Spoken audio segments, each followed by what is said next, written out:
प्रथम शैलपुत्री च द्वितीयं ब्रह्मचारिणी तृतीयं चन्द्रघण्टेति कुष्माण्डेति चतुर्थकं पंचम स्कन्दमातेति षष्ठं कात्यायनीति च सप्तम कालरात्रीति महागौरीति चाष्टमं नवम सिद्धिदात्री च नवदुर्गा प्रतिकीर्तिता। पुराणों में नवरात्रों की महिमा का बहुत सुंदर गुणगान मिलता है। स्वयं ब्रह्मदेव ने माता के नवरात्रों की महिमा बृहस्पति देव को बताते हुए उस ब्राह्मण पुत्री के बारे में कथा सुनाई जिसने सबसे पहले देवी दुर्गा के नवरात्र का उपवास रखा था। बहुत वर्षों पूर्व पीठत नाम के मनोहर नगर में एक ब्राह्मण रहता था तथा वह माता दुर्गा का परम भक्त था। वह उनकी भक्ति के दिन रात खोया रहता था। उसकी एक पुत्री थी जिसका नाम सुमति था। वह अपने पिता के हर कार्य में उनका साथ दिया करती। प्रत्येक दिन नियम पूर्वक पिता और पुत्री दोनों माँ दुर्गा का पूजा व यज्ञ किया करते। एक दिन सुमति अपनी सहेलियों के साथ खेल में इतना मग्न हो गई कि उसे ध्यान ही न रहा कि कब माँ भगवती की पूजा का समय बीत गया।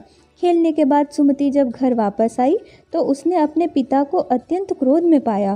पूजा में सम्मिलित नहीं होने के कारण क्रोध में ब्राह्मण ने अपनी पुत्री को उसका विवाह कोढ़ी एवं दरिद्र के से करने की बात कह दी। अपने पिता के अपने ऊपर इस तरह कुपित होने पर सुमति को बहुत दुख हुआ तथा वह अपने पिता से बोली, मैं आपकी पुत्री हूँ, अतः मुझे आपकी हर आज्ञा स्वीकार है। जैसे आप चाहेंगे वैसा ही होगा, परंतु आप मेरे भाग्य को नहीं बदल सकते और मुझे अपने भाग्य पर पूर्ण विश्वास है। मनुष्य कितने भी मनोरथ का चिंतन कर ले, परंतु अंत में होना वही है जो उसके भाग्य में होगा। मनुष्य को कर्म करना चाहिए तथा फल तो उस परम पिता के अधीन है। इस बात को सुन ब्राह्मण को और भी अधिक क्रोध आ गया और उसने अपनी पुत्री का विवाह एक कुष्ठ रोग से ग्रसित व्यक्ति से करा दिया। सुमति अपने पिता की आज्ञा पूरी करने के लिए अपने पति के साथ चल दी। सुमति के पति का अपना घर न होने के कारण उसे रात वन में घास पर लेटकर बितानी पड़ी। गरीब कन्या की यह दशा माँ भगवती से सहन नहीं हुई तथा उसके पूर्व जन्मों के फल स्वरूप माता ने उसे दर्शन दिए। माँ भगवती को साक्षात अपने समीप देख सुमति ने उन्हें प्रणाम किया तथा बोली मैं तुम्हारे पूर्व जन्मों के पुण्य के फल स्वरूप तुम्हें वर देना चाहती हूँ, मांगो तुम्हें क्या चाहिए। सुमति ने पहले माँ भगवती से अपने पूर्व जन्म के बारे में बतलाने का निवेदन किया। तब माँ भगवती सुमति से बोली कि तुम पूर्व जन्म में भील की पतिव्रता स्त्री थी। एक दिन कुछ सिपाहियों ने चोरी के आरोप में तुम्हारे पति के साथ तुम्हें भी कैद खाने में बंद कर दिया। उन लोगों ने तुम्हारे पति के साथ तुम्हें भी खाने और पीने का कुछ नहीं दिया।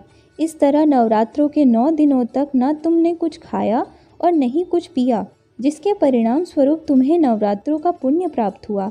तुमने अनजाने में ही नवरात्रियों के 9 दिनों का व्रत करा तथा मैं तुम्हारे पूर्व जन्म के इस पुण्य के कारण तुम पर प्रसन्न हूँ व तुम्हें वरदान देना चाहती हूँ, अतः अपनी इच्छा बताओ पुत्री। सुमति ने माता भगवती से वरदान स्वरूप अपने पति के कुष्ठ रोग को दूर करने को कहा। माता के आशीर्वाद से सुमति के पति को कुष्ठ के रोग से मुक्ति मिली तथा दोनों खुशी से रहने लगे। बोलिए माँ दुर्गा की जय।